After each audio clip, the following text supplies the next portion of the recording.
હાલો દોસ્તો, આજે આપણે નિશ્ચયક જે ચેપ્ટર છે એની અંદર આ ચેપ્ટરનો થિયરીમાં છેલ્લો ટોપિક જોવા જઈ રહ્યા છીએ. લાસ્ટ ટોપિક, થિયરીમાં લાસ્ટ ટોપિક. ઓકે, હા. હવે એ જે ટોપિક છે એ સ્વાધ્યાય 4.5 પછીનો ટોપિક છે. 4.5 પછીનો, હા, 4.5 પછીનો ટોપિક છે. એમાં તમે ટેક્સ્ટબુકમાં જોશો, પેજ નંબર 108 થી શરૂ થાય છે. હા, તો એમાં સુસંગત સમીકરણ સહતી અને અસંગત સમીકરણ સહતી, આવા બે ટોપિક આપ્યા છે અને એમની વ્યાખ્યા આપી છે. હા, સુસંગત સમીકરણ સહતી એ કોને કહેવાય? સમીકરણ સહતી. સહતી એટલે શું? બે કે બે થી વધારે હોય ને તો એને સહતી કહે છે. હવે એમાં આપણા સિલેબસમાં દ્વિચલ અને ત્રિચલ બંને છે. દ્વિચલ અને ત્રિચલ એટલે સુરેખ સમીકરણ હોય તો દ્વિચલ એટલે x અને y ના સ્વરૂપમાં હોય, એટલે કે ax + by c, અને ત્રિચલ હોય તો x, y અને z ત્રણ ચલ હોય, એટલે ax + by + cz = d. હવે અત્યારે હું તમને સમજેની વ્યાખ્યા કે સમજૂતી આપું છું, એમાં હું ત્રિચલનો ઉપયોગ કરીને બતાવું છું. જેવું ત્રિચલમાં જેવું સેમ દ્વિચલમાં છે. એની પહેલા સમીકરણ સહતી સુસંગત કોને કહેવાય? હા, સુસંગત કોને કહેવાય એની વ્યાખ્યા આપણે આપી છે. આવી છે કે જો સુરેખ સમીકરણ સહતી, સુરેખ સમીકરણ સહતી, હવે સુરેખ સમીકરણ સહતીનો એક કે એકથી વધારે, એક કે એકથી વધારે ઉકેલ મળે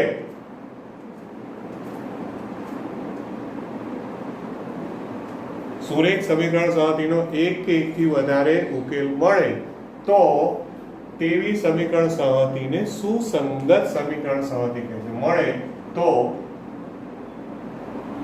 તેવી સમીકરણ સહતી સુસંગત છે તેમ કહેવાય. સહતી સુસંગત. હવે સુસંગત ને ઇંગ્લિશમાં પણ યાદ રાખજો.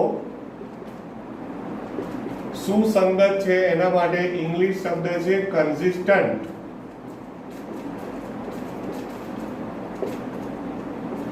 સુસંગત માટે ઇંગ્લિશ શબ્દ છે કન્સિસ્ટન્ટ. ઓકે, હા, સુસંગત છે તેવી સમીકરણ સહતી સુસંગત છે તેમ કહેવાય. હા, એટલે હવે સુરેખ સમીકરણો. સુરેખ સમીકરણ એટલે શું ખબર પડે છે ને કે સુરેખ શબ્દ ક્યાંથી આવ્યો? કે તમે એનો ગ્રાફ દોરો ને તો એક સીધી રેખા દોરાય તો આને સુરેખ કહેવાય. હવે જો એક કે એકથી વધારે ઉકેલ એવું લખ્યું છે તો આમ ભૌમિતિક રીતે, જ્યોમેટ્રી, ભૂમિતિની દ્રષ્ટિએ વિચારો તો જો બે રેખાઓ છે, એમાં આજે હું ત્રીજી પણ રેખા લઈ લઉં આમ, તો આ ત્રણ રેખાઓ છે એ કેટલા બિંદુમાં પરસ્પર છેદે છે? એક જ. તો આ ત્રણ સમીકરણ સહતી જે પણ હોય એનો ઉકેલ કેવો કહેવાય? અનન્ય. અનન્ય ઉકેલ, કારણ કે ત્રણે ત્રણનું એક જ છેદ બિંદુ છે. એટલે આમાં મેં લખ્યું છે ને એક કે એકથી વધારે, અહીંયા જે લખ્યું છે એ ધ્યાન આપજો. એક કે એકથી વધારે, હા, એટલે આ એક ઉકેલ એટલે અનન્ય. હવે આવું પણ શક્ય છે, જો આ રીતે પણ શક્ય છે. જો હવે આમાં ત્રણ રેખાઓ છે, પરસ્પર છેદે છે, પણ અનન્ય ઉકેલ નથી. આમાં ઉકેલમાં કેવું થયું? એક કે એકથી વધારે ઉકેલ છે. હા, તો આ બેમાંથી કોઈ બી શક્યતા હોય તો આ બંને આકૃતિઓ છે એ કઈ સમીકરણ સહતી દર્શાવે છે? તો કે સુસંગત સમીકરણ સહતી દર્શાવે છે. હા, હવે આપણા સિલેબસમાં સુસંગત જ છે સૌથી પહેલા, અને સુસંગતમાં પણ માત્ર આ જ છે, મતલબ અનન્ય ઉકેલ જે ના હોય ને એવી જ સમીકરણ સહતી આપણને આ કોર્સમાં એટલે કે આપણા ટેક્સ્ટબુકમાં આપેલા છે. હવે સુસંગત પછી બીજું છે અસંગત. અસંગતમાં આનાથી વિરુદ્ધ લખવાનું, એટલે હું બોર્ડ પર લખતો નથી. અસંગત માટે શું કહેવાય? તો કે જો કોઈ સુરેખ સમીકરણ સહગુણિતનો શું કહેવાય, આમાં એક કે એકથી વધારે ઉકેલ છે એની બદલે શું બોલશું કે સુરેખ સમીકરણ સહગુણિતનો ઉકેલ ન મળે. શું થાય? ઉકેલ ન મળે એટલે ઉકેલનું અસ્તિત્વ ન હોય, ઉકેલનું અસ્તિત્વ ન હોય. એટલે ભૌમિતિક રીતે એમાં શું હોય ખબર છે? આ હોય ને, જો આ ત્રણ છે, ભૌમિતિક રીતે વિચારવાનું, આ ત્રણેય પરસ્પર કેવી છે? સમાંતર છે. ખ્યાલ? જો હું છે ને આ શ્રેણિક નિશ્ચયક ચેપ્ટરમાં સુરેખ સમીકરણ આવ્યું, આ તો બીજગણિત છે, હું બીજગણિતને કોની સાથે જોડી રહ્યો છું? આ ભૂમિતિ છે, યામ ભૂમિતિમાં એમાં બધામાં આવી, તો હું એને યામ ભૂમિતિ સાથે કનેક્ટ કરીને તમને સમજાવું છું કે આની આ જ વસ્તુ ભૂમિતિમાં યામ ભૂમિતિમાં પણ આવે. તો ત્યાં છે ને ઉકેલ ન મળે, ઉકેલનું અસ્તિત્વ નથી એવું જ્યારે કહે ને, તો એ વખતે ભૂમિતિમાં એવું કહે કે રેખાઓ છે એ પરસ્પર સમાંતર હશે. શું હશે? સમાંતર. ઓકે, હા. અને જ્યારે આ રીતનું કહેતો કે અનન્ય ઉકેલ છે, આમાં એકથી વધારે ઉકેલ છે, અનંત ઉકેલ પણ આવે. અનંત ઉકેલ એટલે શું ખબર છે? જો આ રહ્યો, હવે તમને એવું થાય કે આ શું આપણે બોર્ડ ઉપર દોરાયું છે, તો એકચ્યુઅલમાં મેં બોર્ડ ઉપર ત્રણ રેખા દોરી. કેટલી? ત્રણ. એક રેખા, એની ઉપર બીજી રેખા, એની જ ઉપર ત્રીજી. મતલબ ત્રણ રેખામાં શું કોમન છે? તો કે બધું જ કોમન છે. એક રેખા, એની ઉપર, એટલે એના માટે કયો શબ્દ વાપરે ભૂમિતિમાં ખબર છે? સંપાતી. શું કે? સંપાતી રેખા. સંપાતી એટલે કે કોઇન્સિડન્ટ લાઇન્સ. તો આને અનંત ઉકેલ કહેવાય. આ એકથી વધારે ઉકેલ છે અને આ અનન્ય ઉકેલ છે, અને આમાં શું કહેવાય? ઉકેલનું અસ્તિત્વ નથી. ઉકેલનું અસ્તિત્વ નથી. તો આ રીતે મેં તમને ભૂમિતિ આની સાથે રિલેટ કરી બતાવ્યું. પણ હવે શું પાછું યાદ રાખશો કે આપણા કોર્સમાં શું આપેલું છે? માત્ર આપણા કોર્સમાં સુસંગત તો ખરું, પણ સુસંગતમાં પણ માત્ર અનન્ય ઉકેલ જ. હા, હવે ત્રિચલ માટે ધારો કે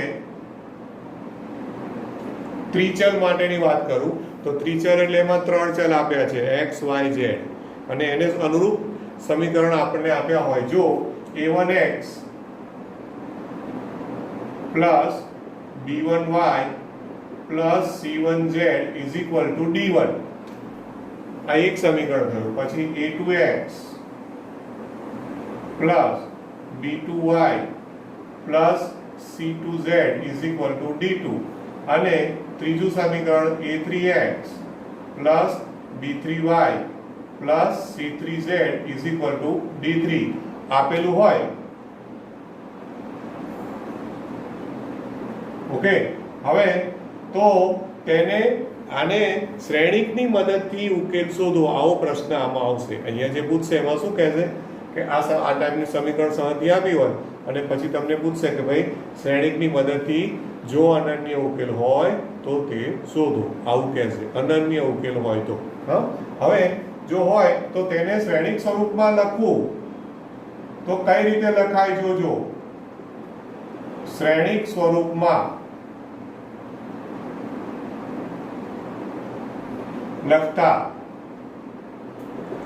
હવે આનું આ છે એને શ્રેણિક સ્વરૂપમાં લખજો. તો શ્રેણિક ચેપ્ટરમાં કુટ પ્રશ્નોમાં આ રીતના મેં લખેલું છે, જો યાદ કરજો એ રીતે.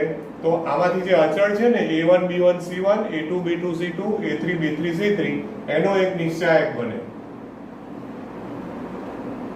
a1 b1 c1, a2 b2 c2, a3 b3 c3. હવે એની સાથે, ઓકે, એની સાથે તમે x y z ગુણી કાઢો. x y z, ઓકે, એની સાથે x y z, અને is equal to d1 d2 d3, d1 d2 d3. હવે ધ્યાનથી જુઓ, આ શ્રેણિક સ્વરૂપ છે ને, એમાં આ બે શ્રેણિકો છે ને એનો ગુણાકાર કરો ને એટલે ઉપરનું સમીકરણ આવી જાય. જો પહેલી હાર પહેલો સ્તંભ a1x plus b1y plus c1z અને ઇઝ ઇક્વલ ટુ d1, પહેલું સમીકરણ બન્યું. a2x plus b2y plus c2z is equal to d2, બીજું સમીકરણ બન્યું. a3x plus b3y plus c3z is equal to d3. ત્રીજું સમીકરણ બન્યું. બરોબર છે? તો આ રીતે સમીકરણ શ્રેણિક સ્વરૂપમાં લખ્યું, જેને સંકેતમાં, ધારો કે આને હું સંકેતમાં ax is equal to b આ રીતે ધારી લો. ax બરાબર b એટલે એ સંકેત કોના માટે વાપર્યો છે? આ પેલું 3/3 a1 b1 c1 a2 b2 c2 a3 b3 c3 માટે એ સંકેત વાપર્યો છે. કેપિટલ x કોના માટે વાપર્યો છે? આ x y z માટે કેપિટલ x, અને b કોના માટે વાપર્યો છે? d1 d2 d3. ઓકે, જો આટલું ક્લિયર થાય છે, કોઈ ડાઉટ ખરો આટલામાં? હવે આમાં તમારે ઉકેલ શોધવાનો છે. ઉકેલ, હવે ઉકેલ શોધવાનો એટલે શું શોધવાનું છે તમારે આમાં ખબર છે ને? ઉકેલ એટલે x y અને z શોધવાના છે. તો આમાંથી મારે કોને કરતા બનાવવો પડે? x ને. કોને કરતા બનાવવો પડે? x ને. એટલે કેપિટલ x ને કરતા બનાવવો પડે. તો x ને કરતા બનાવવો પડે તો એના માટે બંને બાજુ, ધ્યાન આપજો, બંને બાજુ કેટલા વડે ગુણું? તો અહીંયા એકલો x વડે કોઈ કહેશે, આ બાજુ a ઇન્વર્સ વડે, a ઇન્વર્સ વડે. ઓકે, અહીંયા a ઇન્વર્સ વડે ગુણો, આ બાજુ પણ a ઇન્વર્સ ગુણો. શું ફાયદો થાય એનાથી? અહીંયા a ઇન્વર્સ ગુણ્યા a, તો a ઇન્વર્સ ગુણ્યા a શું થઈ જાય? I. સમજણ પડે છે ને? a ઇન્વર્સ ગુણ્યા a, અને બંને બાજુ કેટલા વડે ગુણવાનું છે? a inverse. એટલે a ઇન્વર્સ ગુણ્યા a ઇન્ટુ x બરાબર a ઇન્વર્સ ઇન્ટુ b. એટલે a ઇન્વર્સ ઇન્ટુ a બરાબર I થઈ જાય. ix બરાબર શું થાય? x જ થાય, કારણ કે I તો એકમ શ્રેણિક છે, રાઈટ? તો x થઈ ગયો ને, કરતા બની ગયો ને. તો આવી રીતે x ને કરતા બનાવવો પડે. મતલબ કે મારે બંને બાજુ શાના વડે ગુણવાનું છે? a inverse. તો હવે પ્રોબ્લેમ આવ્યો કે ભાઈ a ઇન્વર્સ વડે એમને ના ગુણાય. a ઇન્વર્સ વડે ક્યારે ગુણાય? a ઇન્વર્સ નું અસ્તિત્વ હોય તો. તો હવે a ઇન્વર્સ નું અસ્તિત્વ હોય એના માટેની શરત શું છે? હવે જ્યાં તમે શું કહેશો? જો નિશ્ચાયક a, એટલે આજે a ઇન્વર્સ એટલે એનો નિશ્ચાયક, અને કેવો હોવો જોઈએ? યાદ છે ને? Not equal to 0. Not equal to 0, કારણ કે સામાન્ય શ્રેણિક હોવો જોઈએ. સામાન્ય શ્રેણિક હોય તો, એટલે કે નોન સિંગ્યુલર, તો એના ઇન્વર્સનું અસ્તિત્વ છે. એના માટેની આ આવશ્યક અને પર્યાપ્ત શરત છે. ઓકે, આપણે જોઈ લીધું છે ઓલરેડી. એટલે જો નિશ્ચય કે નોટ ઇક્વલ ટુ 0 હોય તો a ઇન્વર્સનું અસ્તિત્વ છે. આવું કહી શકો. અને જો a ઇન્વર્સનું અસ્તિત્વ હોય તો, જો a ઇન્વર્સનું અસ્તિત્વ હોય તો હું બંને બાજુ, હા, આજે છે ને એ આને નંબર 1 આપી દઉં તો 1 પરથી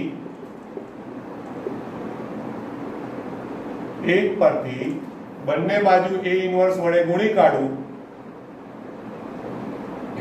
a inverse into ax is equal to a inverse into b. ખ્યાલ આવે ને? કારણ કે હવે અસ્તિત્વ છે એટલે ગુણી શકાય. હવે a ઇન્વર્સ ઇન્ટુ a એટલે ix is equal to a inverse b. ix બરાબર તો x જ થાય, એટલે x is equal to a inverse b. આવી રીતે કોઈ પણ સુરેખ સમીકરણ સંહતિ આપી હોય તો એનો તમારે ઉકેલ શોધવાનો રહેશે. આ મેં આખી એની મેથડ તમને થિયરીના સ્ટેપ્સથી બતાવી છે. ઓકે, એનો મતલબ કે હવે હું કોઈ પણ દાખલો લઈશ. મેં અહીંયા જે સમજાવ્યું એ ત્રિચલ એટલે કે 3 ચલ લીધા. 3 ચલની બદલે 2 ચલ પણ લઈ શકું. બરોબર? તો દ્વિચલ લો કે ત્રિચલ લો, પણ મેથડ તો આની યાદ રહેશે કે તમારે પહેલું a ઇન્વર્સ, પહેલા તો એને શ્રેણિક સ્વરૂપમાં દર્શાવવાનું. શ્રેણિક સ્વરૂપમાં દર્શાવીને ax બરાબર b ધારો. પછી નિશ્ચય કે નોટ ઇક્વલ ટુ 0 છે કે નહીં ચેક કરો. a ઇન્વર્સનું અસ્તિત્વ હોય તો પછી આ તમારે કરી શકાય છે. પણ હવે એ કરવા માટે મારે પહેલા a ઇન્વર્સ શોધવાનું, કારણ કે ડાયરેક્ટ તો આ મળશે નહીં. એટલે પહેલા a ઇન્વર્સ શોધી કાઢવાનું. અને એ ઇન્વર્સ શોધવા માટેનું તમારું સૂત્ર યાદ છે ને, એ ઉપયોગ હવે અહીંયા કરવાનો. 1 નિશ્ચાયક A into adjoint of A. સૂત્ર યાદ છે? 1 નિશ્ચાયક A inverse 1 નિશ્ચાયક A into adjoint of A. આ સૂત્રનો ઉપયોગ કરી, ઓકે, અને તમારે ઇન્વર્સ શોધવું પડે, અને ઇન્વર્સ શોધી અને પછી અહીંયા એનો ઉપયોગ કરી અને x તમને મળશે. ક્લિયર થાય છે આટલું? હા, તો જો આવે છે ને, બીજું આમાં બધું આપ્યું છે થોડુંક નાનો થિયરીનો ટોપિક, પણ આપણા દાખલાઓમાં એનો બહુ ઉપયોગ નથી. હા, એટલે પેલું અસંગત વાળું ને એ બધું, પણ એના કોઈ દાખલાઓ છે નહીં. કોઈને ઈચ્છા હોય તો પેજ નંબર 109 ઉપર એ વિકલ્પ 2 તરીકે આપ્યું છે, જોજો, અને કોઈને ડાઉટ હોય તો તમે એમાં મને પૂછી શકો છો. હવે છે ને થિયરીના હિસાબે જોઈએ તો આ ચેપ્ટરમાં આ છેલ્લો થિયરીનો ટોપિક હતો, ઓકે. હવે સ્વાધ્યાય આવે છે 4.6, એટલે કે આમ તો છેલ્લું સ્વાધ્યાય, અને પછી નેક્સ્ટ સ્વાધ્યાય છે એ સ્વાધ્યાય 4 છે, જેમાં બધા મિક્સ દાખલાઓ આવે છે. ક્લિયર એટલું? હા, તો સ્વાધ્યાય 4.6 લઉં છું હવે હું. સ્વાધ્યાય 4.6 અહીંયાથી સ્ટાર્ટ કરી દઉં છું. સ્વાધ્યાય 4.6. હવે ટેક્સ્ટ બુક બધા ખોલું રાખજો, પેજ નંબર 111. હવે એમાં શરૂઆતના દાખલાઓ છે, એ શરૂઆતના દાખલાઓ છે બધા દ્વિચલના છે. પહેલા હું એકાદો દ્વિચલમાંથી તમને બતાવું. પહેલો જ દાખલો લઉં છું, દાખલા નંબર 1. દાખલા ઉપર ટાઇટલ એવું છે, પ્રશ્ન 1 થી 6 માં આપેલા સમીકરણોની સહતિનો સુસંગતતા ચકાસો. સુસંગતતા ચકાસો મતલબ શું? આમાં ઉકેલ શોધવાનું નથી કહ્યું, સુસંગત છે કે નહીં એટલું જ કરવાનું છે. હવે પહેલો દાખલો છે તો x + 2y minus is equal to 2 છે, ઇઝ ઇક્વલ ટુ 2. ત્યાર પછી બીજું રકમ છે એની 2x + 3y is equal to 3. 2x + 3y is equal to 3.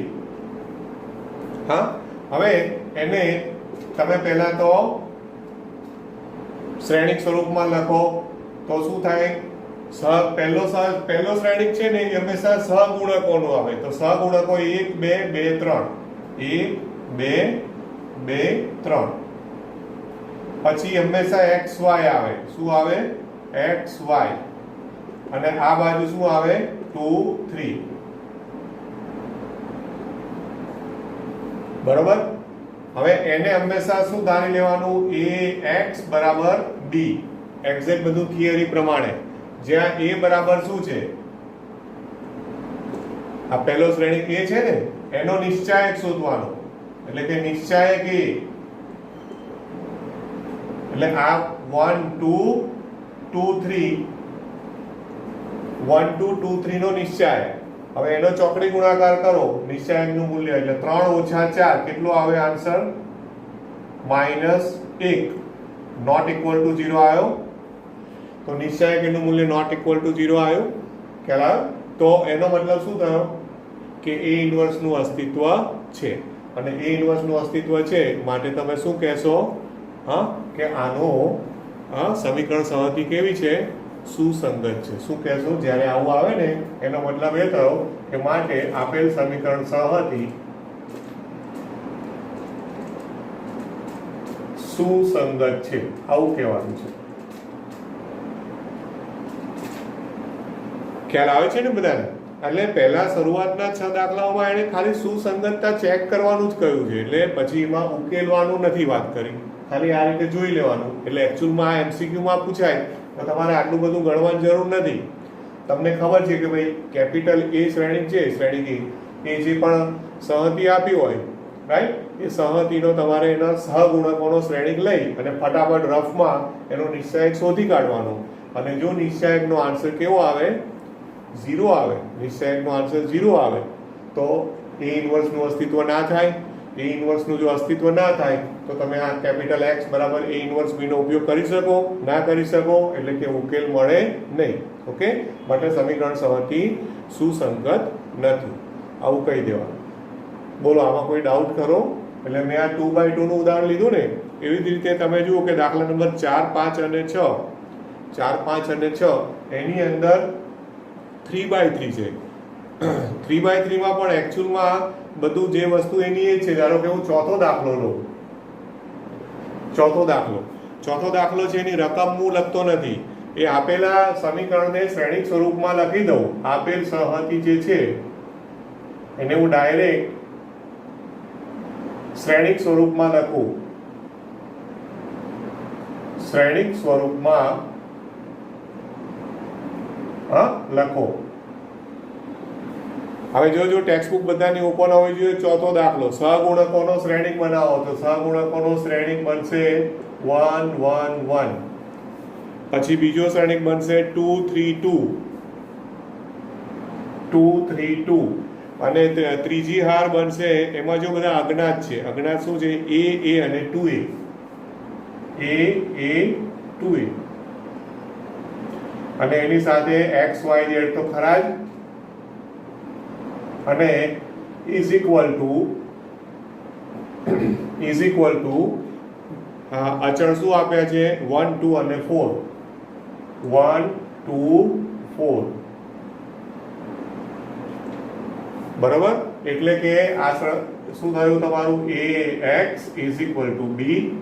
જ્યાં હવે તમે એનો નિશ્ચાયક a શોધો. નિશ્ચાયક a એટલે કે આ જે પણ છે એનો નિશ્ચાયક 2 3 2 a 2a. આનો નિશ્ચાયક શોધો. હા, હવે આનો નિશ્ચાયક શોધો. આમાં અજ્ઞાત છે એટલે થોડું ધ્યાનથી કરજો. પહેલો 1 ઇન્ટુ પહેલી હારની સાપેક્ષે 3 દુ 6 એટલે 6a minus 2a minus 1 into બીજો ઘટક લીધો છે. પહેલી હાર બીજો સ્તંભ એટલે 4a minus 2a plus 1 into 2a minus 3a. Okay. હવે આનું સાદુરૂપ આપો તો ઇઝ ઇક્વલ ટુ આ થયા 6a માઇનસ 2a એટલે કે 4a. પછી આ 4a માઇનસ 2a એટલે 2a એટલે માઇનસ 2a. અને 2a માઇનસ 3a તો 2a માઇનસ 3a એટલે માઇનસ a. બરાબર ને? તો 4a minus 2a minus a તો કેટલો થયો? 4a માઇનસ 3a એટલે આન્સર કેટલો આવ્યો? a. હવે નિશ્ચાયક a બરાબર આન્સર a આવ્યો. તો હવે આ સમીકરણ થી સુસંગત ક્યારે હોય? a તો અજ્ઞાત છે. તો જો a નોટ ઇક્વલ ટુ 0 હોય તો જ ને, કારણ કે એ તો અજ્ઞાત છે એટલે એની તો એ કોઈ પણ કિંમત ધારણ કરી શકે. તો એ કિંમત કેવી લેવી પડે તમારે? 0 સિવાય. હા, એટલે કે a belongs to r minus 0 કહેવાય ને. એની કિંમત તમે કોઈ પણ લઈ શકો, પણ કઈ ના લઈ શકો? 0 સિવાયની. r માઇનસ 0 કોઈ પણ લો. હા, તો સમીકરણ સહતી સુસંગત થાય. કહેવાય કે નહીં? સમીકરણ સહતી સુસંગત થાય. તો આવી રીતે સુસંગતતા ચકાસવાના પહેલા 6 દાખલાઓ છે. ઓકે, આટલું ક્લિયર થાય છે? ઓકે, ચલો હવે 4.6 સ્વાધ્યાયમાં આગળ જઉં છું. એમાં 4.6 માંથી મેં 11મો દાખલો લીધો છે. 7 નંબરના દાખલાથી બધામાં હવે સુસંગતતા નથી ચેક કરવાની, પણ અનન્ય ઉકેલ હોય તો તે શોધો એવું છે. હવે એમાં દ્વિચલ પણ છે, ત્રિચલ પણ છે. તો એમાંથી મેં એક ત્રિચલનો દાખલો લીધો છે. બોર્ડ ઉપર મેં થોડું 2 સ્ટેપ લખી રાખ્યા છે. જો એને આપેલું જે સમીકરણ છે ને ટેક્સ્ટ બુકમાં બધા ધ્યાન આપજો. હવે એને મેં શ્રેણિક સ્વરૂપમાં લખ્યું છે. તો પહેલું સમીકરણ છે 2x + y + z = 1. તો એમાંથી સહગુણકો લખ્યા 2 1 1. પછી બીજું સમીકરણ છે x - 2y - z = 3/2. એટલે 1 - 2 - 1. હા, સહગુણકો લેવાના ને. અને ત્રીજું સમીકરણ ધ્યાનથી જોજો. એમાં 3y - 5z = 9 આવું આપ્યું છે. મતલબ x વાળું પદ આપ્યું નથી. તો x ને નથી લેવાનો એવું નહીં. x નો સહગુણક 0 લેવાનો. એટલે એ જે છે એનો શ્રેણિક મેં કઈ રીતે લખ્યો છે? 0 3 - 5. તો આ 0 શું છે? x નો સહગુણક છે, બરોબર. પછી x y z અને ઇઝ ઇક્વલ ટુ પેલા અચળ જમણી બાજુ વાળા એટલે કે 1 3/2 9, એ તો ખરા જ. ઓકે, હવે એને આ શ્રેણિક સ્વરૂપે લખ્યું, એને ax બરાબર b કહી દો. આ બધું ઓલરેડી છે એટલા માટે મેં લખી રાખ્યું છે. તો હવે એનો નિશ્ચાયક શોધું. નિશ્ચાયક તો હવે છે ને નિશ્ચાયકમાં નિશ્ચાયક સ્વરૂપમાં નહીં લખો તો ચાલશે, ડાયરેક્ટ આનો નિશ્ચાયક શોધી કાઢો. તો જો 2 ઇન્ટુ બરોબર છે 10 વત્તા 13, 10 વત્તા 13 થાય છે. ધ્યાન આપજો, હવે બધાને આવડવું જોઈએ. આ -1 ઇન્ટુ -5, કારણ કે -0 છે એટલે 0 લખવાની જરૂર નથી. પછી +1 ઇન્ટુ 3, અને 3 ઓછા પણ 0 છે એટલે એ પણ લખવાની જરૂર નથી. તો ઇઝ ઇક્વલ ટુ જો 13 13 દુ 26, 26 વત્તા 5 વત્તા 3, આવું થશે ને સરવાળો માઇનસ માઇનસ પ્લસ, એટલે ટોટલ આન્સર આવે 34, નોટ ઇક્વલ ટુ 0. અને નોટ ઇક્વલ ટુ 0 છે એનો મતલબ કે A ઇન્વર્સ નું અસ્તિત્વ છે. અને અસ્તિત્વ છે એનો મતલબ શું કહેવાય કે અનન્ય ઉકેલ છે, સુસંગત છે એવું કહેવાય. માટે સમીકરણ સંહતિનો અનન્ય ઉકેલ છે. હવે એ ઇન્વર્સ શોધવાનું આવ્યું દોસ્તો. આપણે આ લાસ્ટ સેશનમાં એક ઇન્વર્સનો દાખલો ગણેલો ને એ બધું, એટલે કે હવે તમારે પાછું શું કરવું પડશે. આજે એ ઇન્વર્સનું સૂત્ર શું છે? 1 નિશ્ચાયક into adjoint of A, adjoint. તો હવે આપણે એડજોઇન્ટ શોધવાનું રહેશે. સહ અવયવજ શ્રેણી એટલે 9 ઘટકના એડજોઇન્ટ શોધવાના રહેશે. હા, હવે એ ઇન્વર્સ શોધવા માટે સૌથી પહેલા શું શોધીએ? એડજોઇન્ટ ઓફ એ શોધવો પડે. એટલે જોયું આ કેટલું લાંબુ થાય છે કે પહેલા તો એડજોઇન્ટ શોધવો પડે. હવે એડજોઇન્ટ છે ને ઘણા ડાયરેક્ટ લખતા હોય છે, લખી શકો તો વાંધો નહીં, નહીં તો આપણે લાસ્ટ ટાઈમ પેલું જે ગણેલું ને એ પ્રમાણે તમારે ગણવાનું રહેશે. બધાના પેલા ઘટકો A11 9 ઘટકો લેવાના, A11 A12 plus minus alternate ચિહ્નો એ બધું કરતા જવાનું. જો A11 તો A11 એટલે નિશાની પ્લસ, પછી 10 વત્તા 13, પછી A12 is equal to minus. આ બધું યાદ રાખજો, પ્લસ પ્લસ નિશાની લેતા જવાની. A12 પહેલી હાર બીજો સ્તંભ, એને અનુરૂપ આગળ માઇનસ મૂકી દીધું, હાર સ્તંભ કાઢી નાખો, -5 અને -0 એટલે -5. ઓકે, એટલે આ કેટલા આવી ગયા? +5. પછી A13 તો A13 ફરી પાછો પ્લસ થશે, એટલે એ થશે 3.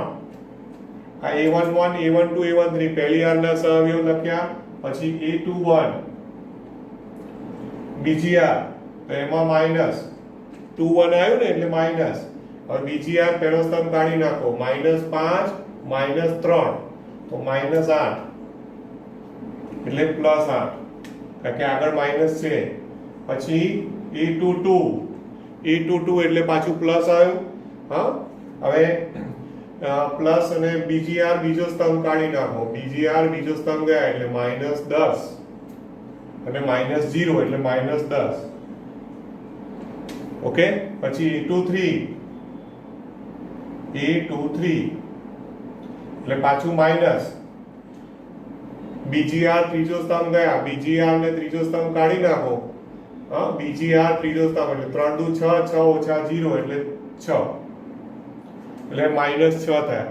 તો આ બીજી હારના સહઅવયવ બત્યા. પછી ત્રીજી હાર અહીંયા લખું છું તો A31 ત્રીજી હાર પહેલો સ્તંભ કાઢી નાખો અને નિશાની પ્લસ 31 એટલે તો ત્રીજી હાર પહેલો સ્તંભ ગયા તો -1 અને +2, -1 +2 એટલે +1 થઈ જશે. પછી A32 એટલે આગળ માઇનસ મૂકી દો. પછી ત્રીજી હાર બીજો સ્તંભ ગયા, ત્રીજી હાર બીજો સ્તંભ હવે ત્રીજી હાર ને બીજો સ્તંભ કાઢી નાખો, એનો પછી ચોકડી ગુણાકાર, તો -2 -1 એટલે -3, તો એનો આન્સર આવ્યો +3. ત્યાર પછી E33, ઓકે, ત્રીજી હાર ત્રીજો સ્તંભ ગયા, નિશાની પ્લસ, તો -4 -1 એટલે -5. હવે આ રીતે બધા જવાબીઓ મળી ગયા. માટે adjoint of A, adjoint of A એટલે યાદ છે ને, હવે RI to CI કરી દેવાનું. પહેલી હાર નો પહેલો સ્તંભ બનાવો એટલે કે 13, 5 અને 3. પછી આ બીજી હારના સહઅવયવનો બીજો સ્તંભ એટલે 8 -10, 8 -10 અને -6. અને આ ત્રીજી હારનો ત્રીજો સ્તંભ એટલે કે 1, 3 અને -5.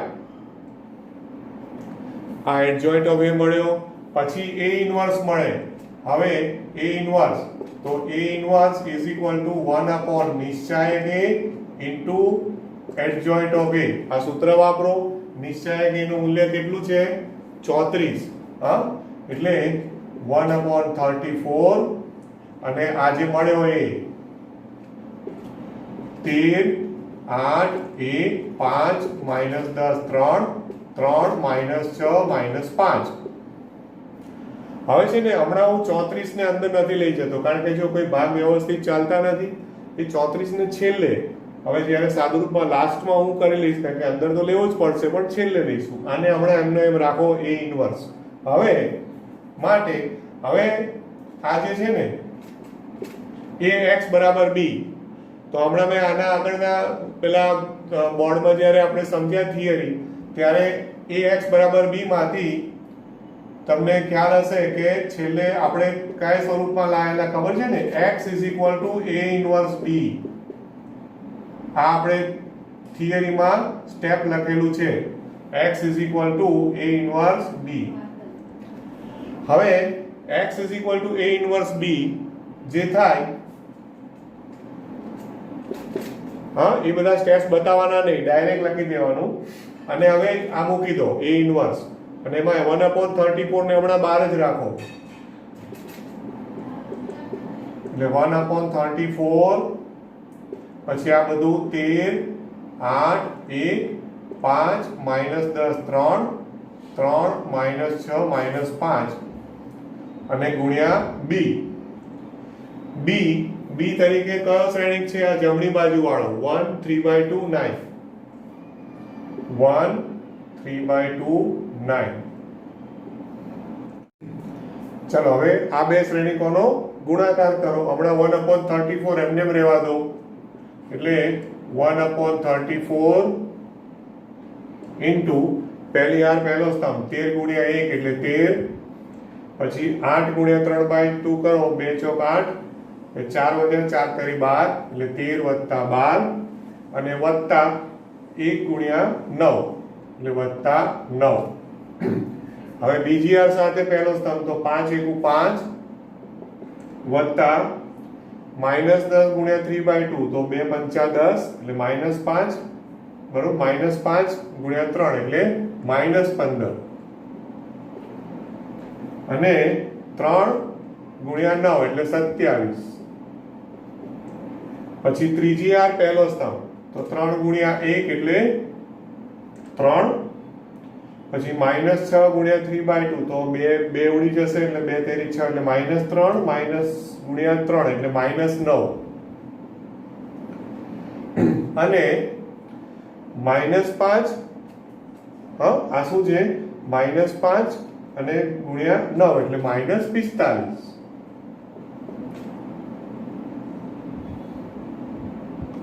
બરોબર છે? કોઈ ડાઉટ આમાં?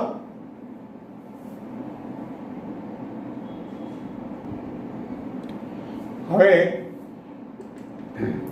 સરવાળો કરી દો જે પણ થાય. તો આ 13 ને 12 25, 25 ને 9 34 અને 12 34 ને અંદર લઈ જાઓ એટલે હવે શું થઈ જશે? જો 34 છે ઓલરેડી, અને 34 / 34. હા, પછી આ છે 27 ને 5 32 27 ને 5 32, 32 માંથી 15 જાય તો 17, એટલે 17 ભાગ્યા 34, અને પછી છેલ્લું તો આ થયા -54, અને -54 વત્તા 3 એટલે -51 ભાગ્યા 34. હા, સરવાળો પણ કર્યો ને અંદર 1/34 લઈ લીધા. હવે x બરાબર છે ને, તો x એટલે શું છે? આપણે સ્ટાર્ટિંગમાં x કોને કહે છે? x એટલે xyz છે, એટલે xyz ઇઝ ઇક્વલ ટુ, હવે જો આ થયા 1, અહીંયા 17 દુ 34 એટલે 1/2, અને આમાં 17 વડે ભાગ ચાલશે, રાઈટ? 17 તેરી 51 ને 17 દુ 34 એટલે -3/2.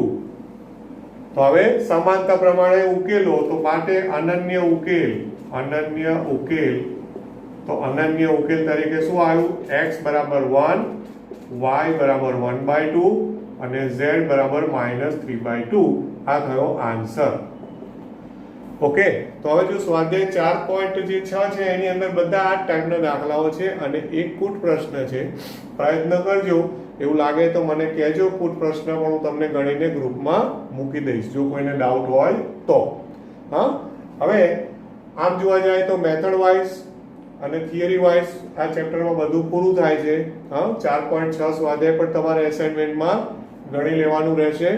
અને હવે નેક્સ્ટ સેશન છે એમાં હજુ થોડાક આમાં દાખલા વધારે ગણવા હોય તો કદાચ એકાદ આમાંથી જોવો હોય તો જોઈશું, અને સ્વાધ્યાય 4 માંથી કોઈ એવો ટિપિકલ દાખલા હોય તો એ પણ જોઈ લઈશું.